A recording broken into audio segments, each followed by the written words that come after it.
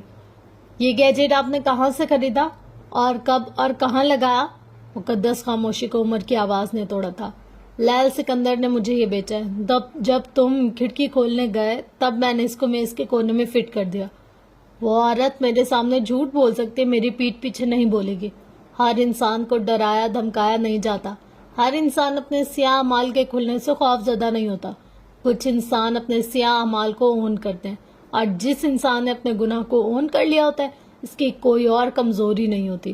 تم عمر حیات تو مجھے بے وقوف سمجھتے ہو، لیکن شاید تم جانتے نہیں، امیر ہونے کا ایک فائدہ ہوتا ہے، ہمارے پاس بہت پیسہ ہوتا ہے، اور اسی پیسے سے ہم مہنگے گیجٹس خرید سکتے ہیں، جس طرح آج میں نے خریدا۔ اگلی بار میرے سامنے اتنا بولنا جتنا سن سکو، میری زبان بڑی گندی ہے۔ بات کے آخر میں اس کا روکھا لہجہ ذرا سخت ہوا، عمر کی ساری کلفت دور ہو گئے، وہ کھل کر مسکرایا تھا، گال کا گڑھا گہرا ہوا۔ براوو حال سلطان، براوو، آپ پہ میری صحبت کا اثر ہو گیا ہے، آپ نے تو کمال کی اداکاری کی، میں مداح ہی ہو گیا ہوں، وہ مزے سے کہہ رہا تھا، جبکہ اس کی نظر حالے کے چہرے پر پڑی۔ اس کے تاثرات سخت ہوتے جا رہے تھے۔ وہ رکا۔ کیا ہوا؟ کیا میں نے کچھ غلط کہا؟ میں اداکاری نہیں کر رہی تھی، میرا واقعی دم گھٹ رہا تھا، میرا سانس بند ہو رہا تھا۔ وہ بول کر رخ موڑ گئی تھی۔ اب وہ گاڑی کے کھلے شیشے سے باہر دیکھ رہی تھی، جبکہ عمر سوچ میں پڑ گیا۔ وہ گاڑی کے شیشے کھلے رکھتی تھی، کمرے کا دروازہ بند نہیں کرنے دیتی تھی، ذرا ذرا سی بند جگہوں پر اس کا دم گھٹتا تھا۔ اس کے ساتھ مسئلہ تھا، کوئی بہت بڑا مسئلہ۔ یہ منظر ایک چھوٹے سے کیفے کا ہے، جہاں ایک کونے والی ٹیبل پر فروا بیٹھی تھی، سامنے فرحاد غفار بیٹھا تھا۔ فروا نے پیروں تک آتی لمبی سرخ قمیض پہن رکھی تھی، سفید بڑے بڑے پاؤنچوں والا ٹراؤزر، بھورے بال ڈھیلے جوڑے میں باندھ رکھے تھے، آنکھوں میں غیر آرامدہ پنسا تھا۔ فرحاد، مجھے ساری ڈیٹیلز بتاؤ، اس ASP کا معراج سلطان سے کیا تعلق تھا، اور یہ تعلق اتنا گہرا کیسے ہوا کہ وہ اپنی پراپرٹی کی اٹارنی تک اس کے حوالے کر دے؟ جو کچھ بھی تم نے سنا ہے یا جانتے ہو سب کچھ مجھے بتاؤ، وہ وارننگ دیتے لہجے میں پوچھ رہی تھی۔ میم، مجھے زیادہ نہیں پتا، میں اپنے سارے تعلقات استعمال کر چکا ہوں، لیکن عمر حیات کے بارے میں صرف یہی پتا چلا ہے کہ وہ 18 سال کی عمر میں حیدرآباد سے کراچی آیا تھا۔ معراج سلطان اسے اپنے یتیم خانے لے آئے، کچھ عرصہ تک وہیں کراچی میں رہا ہے، اس کے بعد وہ یہاں سے چلا گیا، پہلے اسلام آباد، اس کے بعد کوئٹہ، وہاں جا کر اس نے CSS کلیئر کیا اور ASP تعینات ہو گیا۔ کچھ عرصہ پہلے ہی واپس آیا، وہ بول رہا تھا اور فروا کی آنکھیں چھوٹی ہو گئی، اور سے وہ سنے جا رہی تھی۔ اور ایک بات اور، اسے پیسے سے پیار ہے، اس معاملے میں وہ جنونی ہے، اپنی تنخواہ سے اس کا گزارا نہیں تھا۔ نوکری کے اگلے ہی سال اس نے ایک گاڑیوں کے شو روم میں اپنے دوست کے ساتھ شراکت داری کر لی تھی، جہاں سے وہ دونوں ہاتھوں سے پیسہ بٹورتا ہے۔ صدر بازار میں اس کی 3 آٹوز کی دکانیں ہیں، مختلف لوگ اس کے لیے کام کرتے ہیں۔ ہیون کو 25% فنڈز اس کی جانب سے ملتے ہیں۔ ایماندار، اصول پسند اور کھرا آدمی ہے۔ معراج صاحب اس کے بارے میں کہتے تھے کہ اللہ نے اس کا وقت بہت فرصت سے لکھا ہے، اس پہ اللہ کا خاص کرم ہے، وہ جس چیز میں ہاتھ ڈالتا ہے اسے سونا بنا دیتا ہے، اسے کاروبار میں کبھی نقصان نہیں ہوتا، شاہ خرچ ہے، اور کبھی بھی بے ایمانی یا رشوت کا پیسہ نہیں لیتا۔ وہ کہتا ہے پیسہ اس کا عشق ہے، اور اس عشق میں بے ایمانی کے پیسے کا شامل ہونا بے وفائی، اور بے وفا نہیں ہوں وہ۔ فروا نے ہنکارا بھرا۔ اتنی ساری معلومات مل تو گئی، اور رہ کیا گیا؟ وہ تنزیہ پوچھ رہی تھی۔ فرحاد مسکرایا۔ میم، یہ ساری باتیں اس کی گلی کا کتا بھی جانتا ہے، یہ سب وہ معلومات ہے جو وہ خود دیتا ہے۔ وہ حیدرآباد سے کیوں آیا، واپس کیوں نہیں گیا، وہاں کس کے ساتھ رہتا تھا، معراج سلطان سے اس کا کیا تعلق ہے، یہ ساری دولت وہ کہاں سے لائے، یہ سب کوئی نہیں جانتا۔ کم از کم میرے تعلقات اس معاملے میں خاموش ہیں۔ اب آگے کا کیا حکم ہے؟ وہ تابعداری سے پوچھ رہا تھا۔ اس کی روٹین کیا ہے، کیا کرتا ہے، کہاں جاتا ہے، پتہ کراؤ۔ زیادہ کچھ خاص نہیں پتا، صبح فجر کے بعد ہیون جاتا ہے، 1 گھنٹہ بچوں کو قرآن پڑھاتا ہے، اس کے بعد اپنی ڈیوٹی پر جاتا ہے، شام میں اپنا شو روم دیکھتا ہے۔ وہ زیادہ تر شو روم نہیں جاتا، اس کا دوست سردار سب کچھ سنبھال لیتا ہے۔ معراج صاحب کی موت کے بعد اس کی روٹین چینج ہو گئی ہے، اب فجر کے بعد یا پھر رات گئے قبرستان جاتا ہے، کافی دیر بیٹھا رہتا ہے، پھر آ جاتا ہے اس کی نوکری چلی گئی ہے لیکن وہ کچھ کر رہا ہے۔ کیا یہ نہیں معلوم وہ معراج سلطان کو بہت کالز کرتا تھا، بہت زیادہ، دن میں تقریباً 10 دفعہ، اور وہ کبھی بھی اس کی کال نہیں کاٹتے تھے۔ وہ اگر عدالت میں بیٹھے فیصلہ سنا رہے ہوتے تھے تب بھی نہیں، اگر کسی میٹنگ میں ہوتے تھے تب بھی نہیں۔ شاید وہ انہیں بہت عزیز تھا۔ کیفے کی سرمئی دیوانیں یاسیت سے گزرے دنوں کے قصے سنے گئی۔ فروا بغیر کچھ کہے اٹھ کھڑی ہوئی تھی۔ فرحاد اس کی تقلید میں اٹھا تھا۔ مجھے ان کی محبت کے قصے نہ سناؤ فرحاد، مجھے عمر حیات کی کامیابی کے قصے بھی مت سناؤ، مجھے اس کی طاقت کا بھی مت بتاؤ، اس کا عشق بھی مت سناؤ۔ اگلی بار جب مجھے ملو تو اس کی کمزوری ساتھ لاؤ۔ تو جتنا مضبوط ہے اور کامیاب ہے کبھی کسی دور میں اتنا ہی کمزور اور ناکام رہا ہوگا۔ مجھے اس کی بے خوفی کے قصے نہ سناؤ، مجھے اس کا خوف لا کر دو، وہ خوف جو اس سے ہنٹ کرتا ہو، ڈر آتا ہو، وہ جس کے بارے میں بات کرنے سے وہ خود بھی ڈرتا ہے۔ کچھ نہ کچھ، کوئی نہ کوئی چیز ضرور ہوگی۔ اس کا خوف لاؤ فرحاد، میں اس خوف کو استعمال کروں گی، میں اگلی ملاقات کا بے صبری سے انتظار کروں گی۔ وہ بول کر پرس کوہنی پر ٹکائے باہر نکل کر چلی گئی۔ پیچھے سرمئی دیواروں نے بے دلی سے سر جھٹکا۔ اب انہوں نے اپنے کان کسی اور میز کی جانب لگا لیے تھے۔ کوئی نئی سازش، کوئی نیا انتقام۔ اوئے ہوئے ہوئے ہوئے، آج کی ایپیسوڈ یار بہت ایک مطلب میرے پاس ورڈ نہیں ہے اس چیز کو بیان کرنے کے لیے۔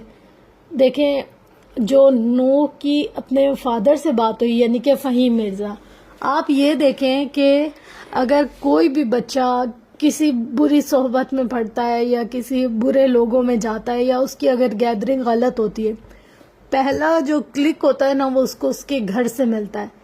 مطلب ہم سمجھتے ہیں کہ ہمارے بچے ابھی چھوٹے ہیں، ان کو اس چیز کی نالج نہیں ہے، وہ اس چیز کے بارے میں اتنا سمجھ نہیں سکتے، پر وہ ہماری نظر میں ایسا ہوتا ہے۔ مجھے لگتا ہے آج کل کے دور میں 3 سے 4 سال کا بچہ بھی ہے نا اگر، اور اس کے سامنے کوئی نیگیٹو یا کوئی مطلب غلط چیز ہو رہی ہے تو وہ اس چیز کو آبزرو کرتا ہے اور بہت زیادہ اسٹرکٹلی کرتا ہے۔ مطلب ہماری نظر میں یہ کہ بچہ ہے، اس کو کچھ سمجھ نہیں ہے، عقل نہیں ہے، یہ ایسا ہے ویسا ہے، پر نہیں، جو آج کل کے دور کے بچوں کو بچہ سمجھتے ہیں، مجھے لگتا ہے ایسا کہ وہ خود بہت غلط ہے۔ مطلب اب جو نوح نے کنورزیشن کی اپنے فادر کے ساتھ، میں اس کو دیکھ رہی تھی سارا، مطلب جب پڑھ رہی تھی میں، تو ہاں ایسا ہوتا ہے۔ ہمیں لگتا ہے یار یہ بچہ ہے، اگر اس نے کچھ غلط چیز دیکھ بھی لی تو کیا ہو گیا، اب اس کو اس کی تھوڑی سمجھ تھوڑی ہے، پر وہ چیزیں اس کے مائنڈ میں انکانشیسلی کہیں بیٹھ جاتی ہیں۔ جیسے جیسے اس کی ایج بڑھتی جاتی ہے وہی چیزیں اس کو آ کر بار بار پھر ہانٹ بھی کرتی ہیں، اور دوسرا یہ کہ اس کو نا پھر اسی چیز میں دلچسپی پیدا ہو جاتی ہے۔ یعنی کہ اگر ہم کسی بچے کو نیگیٹو ماحول میں رکھیں گے یا پھر بہت گھٹا دبا سا ماحول دیں گے تو اس کو نا یہ چیزیں ایک نہ طرح سے اس کے مائنڈ میں بیٹھ جائیں گی۔ اگر کبھی کہیں تھرڈ پارٹی میں بھی کوئی لڑائی جھگڑا، کوئی نفرت، کوئی انتقام والی بات ہو رہی ہوگی تو اس کو یہ فیل ہوتا ہوگا۔ اور جب ہم مطلب لاسٹ ٹائم کیا کہہ رہی تھی کہ ہم لوگ جب چھوٹے ہوتے تھے نا تو ہم لوگوں نے بہت یہ دیکھا کہ اسٹریٹ کرائمز ہوتے تھے۔ اس وقت کراچی کے حالات تھوڑے سے نا مطلب خراب، تھوڑے سے زیادہ ہی خراب تھے کہ دن میں لوگوں کو گولیاں وغیرہ مار کے اور یہ سب کچھ فائٹنگ وغیرہ کر آگے چل جاتے تھے۔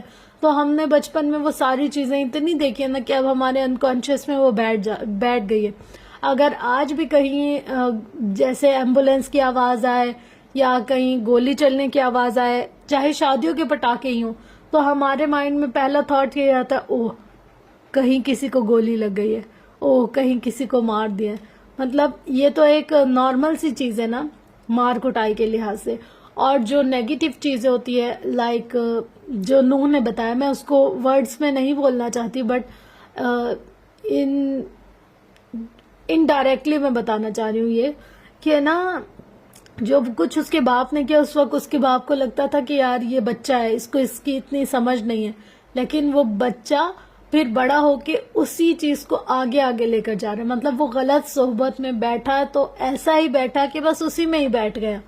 مطلب اب اس کے لیے وہ نیگیٹیویٹی، وہ سب کچھ بہت امپورٹنٹ ہو گیا اس کے لیے۔ اس کا ایمان، اپنا ضمیر، اپنے ذات، اپنے خدا کا ڈر، سب کچھ ختم ہو گیا اس کے لیے۔ اگر کچھ ہے اس کا اوڑھنا بچھونا، تو وہ بس وہی ایک ہوس، وہی سارا کچھ.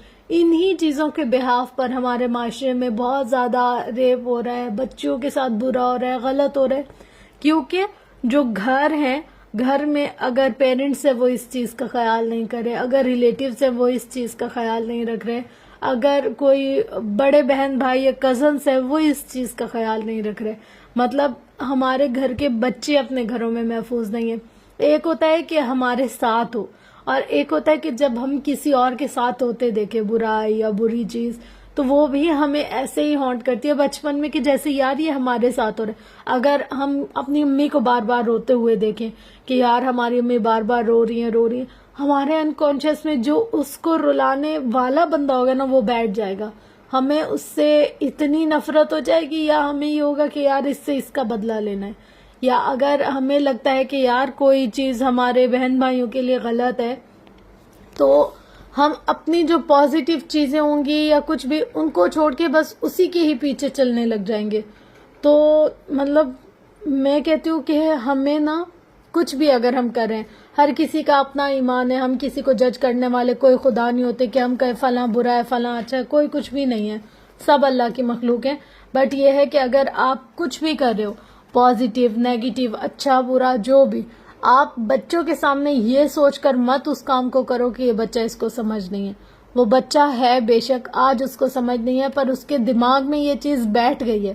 اور دماغ ایسی چیز ہے نا کہ اگر ہم لوگ ایک چیز 50 سال پہلے بھی دیکھیں اور پھر وہ 50 سال بعد بھی ہمارے سامنے ہے، تو ہمیں وہ یاد آتا ہے کہ یار یہ چیز ہم نے وہاں دیکھی تھی. اور اس میں کوئی انڈو، کوئی ڈیلیٹ، کوئی ایسا آپشن نہیں ہوتا کہ ایک دفعہ ایک کام جو ہو گیا ہم اس کو ختم کر سکے، ریورس کر سکے.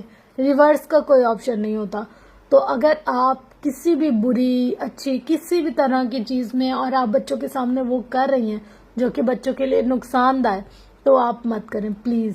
مطلب کہ آپ یہ سوچ کر اس کام کو نہ ہی کریں کہ یار یہ بچہ ہے اس کو سمجھ نہیں ہوگی. اس کو سب سمجھ ہوگی. 3 سال کا بھی بچہ اس کو سمجھ ہوگی، 2 سال کا بچہ اس کو بھی سمجھ ہوگی. آج کل کے بچے جو ہمارے آگے یہ بول سکتے ہیں کہ یار آپ نے ہم پہ ہاتھ کیوں اٹھایا، یا ہمیں کیوں مارا، یا ہمیں، جو بچہ بول سکتے ہیں نا مجھے کھانا چاہیے، پانی چاہیے، کپڑا چاہیے، جو بھی کچھ چاہیے، اگر وہ مانگ رہا ہے نا، اس کو پتا ہے کہ مجھے یہ چاہیے تو مجھے یہ ضرورت ہے، تو مطلب اس کو سمجھ ہے. تو جس کو سمجھ ہے اس کے سامنے آپ برائی، بری چیز، بری حرکت کچھ بھی نہ کریں. یار وہ بچہ ہے، اس کے ذہن میں یہ چیز فیڈ ہو جائے گی، اور یہی چیز بچوں کو برائی کی طرف لے کر جاتی ہے، جو بڑے ہو کر بہت غلط رہتا ہے. تو بس یہ تھی آج کے ایپیسوڈ. ہوپ سو کہ میں انڈائریکٹلی جو آپ لوگ کو بتانا چاہ رہی ہوں گی وہ آپ کو سمجھ آئی ہوگی. اور بس اللہ تعالیٰ ہر کسی کے لیے خیر کے معاملات کرے.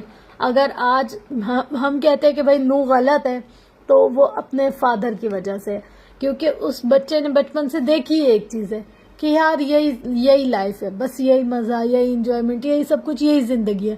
اب اس کو اور کوئی چیز نظر ہی نہیں آئی، اس کو دنیا کی پازیٹیوٹی نظر نہیں آئی، اس کو کریٹیوٹی نظر نہیں آئی، اسے آگے بڑھنے کی کوئی گروتھ ریشو نہیں نظر آئی.